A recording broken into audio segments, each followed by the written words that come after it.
레위기 13장 40절에서 59절입니다. 키워드는 부정하다 부정하다, 죽음에서의 해방, 향기나는 꽃밭입니다. 누구든지 그 머리털이 빠지면 그는 대머리니 정하고 앞머리가 빠져도 그는 이마 대머리니 정하니라.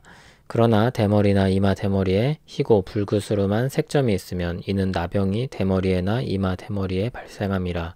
제사장은 그를 진찰할지니 그 대머리에나 이마 대머리에 돋은 색점이 희고 붉으스름하여 피부에 발생한 나병과 같으면 이는 나병 환자라. 부정하니 제사장이 그를 확실히 부정하다고 할 것은 그 환부가 그 머리에 있음이니라.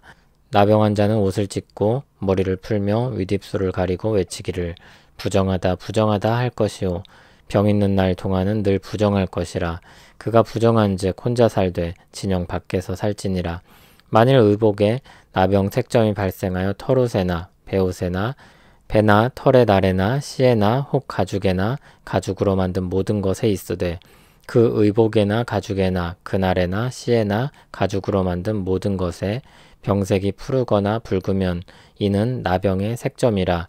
제사장에게 보일 것이요 제사장은 그 색점을 진찰하고 그것을 이레 동안 간직하였다가 이레 만에 그 색점을 살필지니 그 색점이 그 의복의 날에나 씨에나 가죽에나 가죽으로 만든 것에 퍼졌으면 이는 악성 나병이라.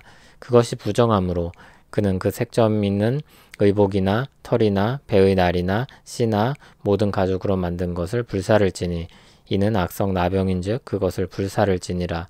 그러나 제사장이 보기에 그 색점이 그 의복의 날에나 씨에나 모든 가죽으로 만든 것에 퍼지지 아니하였으면 제사장은 명령하여 그 색점 있는 것을 빨게 하고 또 이레 동안 간직하였다가 그 빤 곳을 볼지니 그 색점의 빛이 변하지 아니하고 그 색점이 퍼지지 아니하였으면 부정하니 너는 그것을 불사르라. 이는 거죽에 있든지 속에 있든지 악성 나병이니라.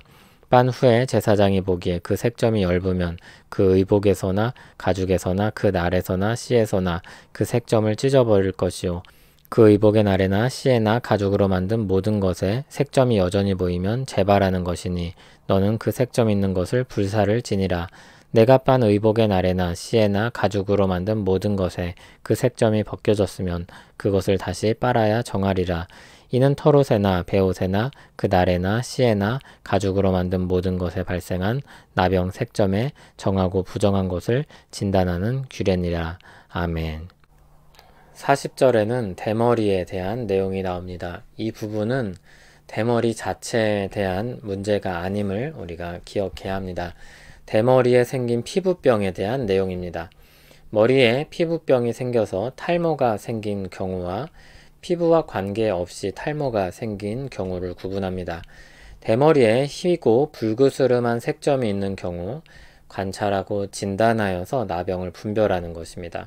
여기서 나병은 현대인들이 말하는 한센병이 아니라 심한 피부병을 가리키는 용어입니다. 아래서 한 번 더 이 부분을 다룰 것입니다. 44절에서 46절에 나병으로 판단되는 경우 취해야 할 조치에 대해 말합니다. 제사장은 부정하다고 선언합니다. 그러면 나병 환자는 옷을 찢고 머리를 풀며 윗입술을 가리고 부정하다 부정하다 외쳐야 했습니다. 그리고 병 있는 동안은 부정하였기 때문에 혼자 살되 진영 바깥에 살도록 하였습니다. 이것은 그를 부끄럽게 하기 위함이 아니라 공동체 전체를 위한 기능을 가지고 있다고 보아야 합니다. 각 사람들의 거룩성을 지키고 각 사람들의 건강을 지키기 위한 조치였습니다. 47절부터는 의복이나 가죽에 생긴 곰팡이들을 다룹니다. 49절을 보면 이 경우에도 나병이라는 표현을 사용하는데 이것을 보아도 나병은 우리가 흔히 말하는 병명과는 다르다는 것을 알 수 있습니다. 이 경우에도 이전 조치와 기본적으로 같은 조치를 취합니다. 제사장이 그 물건을 일주일 동안 가지고 있다가 다시 살피는 일들을 합니다. 그 결과 악성 나병, 즉 심각한 곰팡이로 판단되면 그것을 불사르도록 했습니다.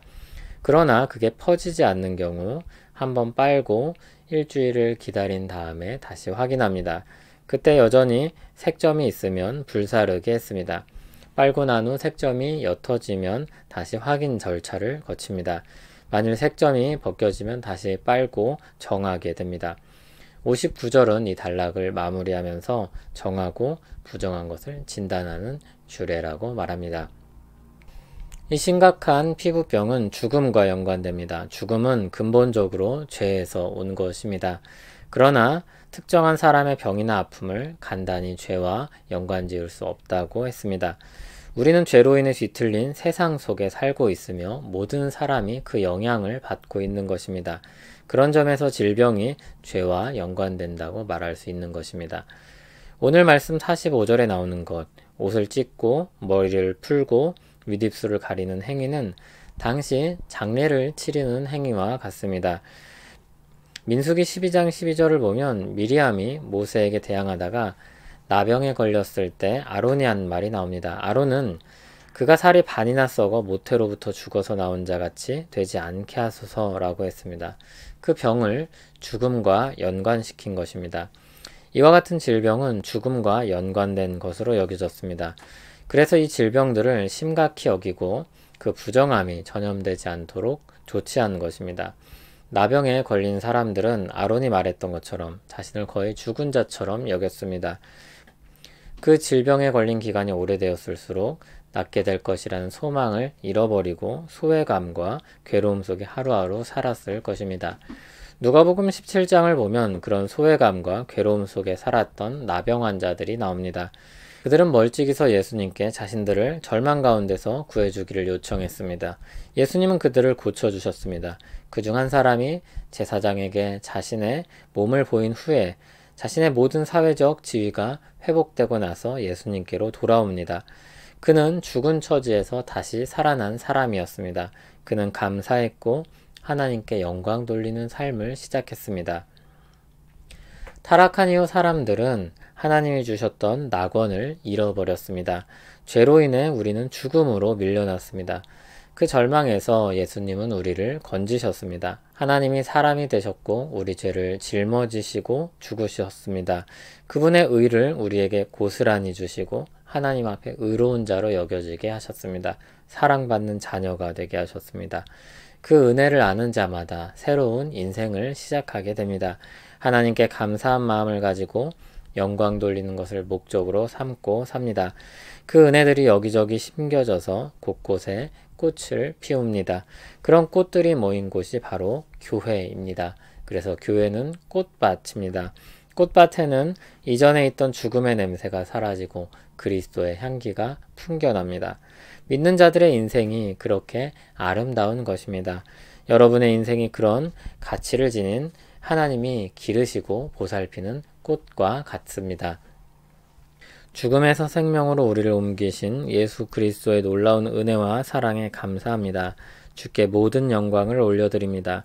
우리가 그리스도의 향기를 머금고 주께서 주신 은혜를 드러내며 살게 하옵소서. 예수님 이름으로 기도합니다. 아멘.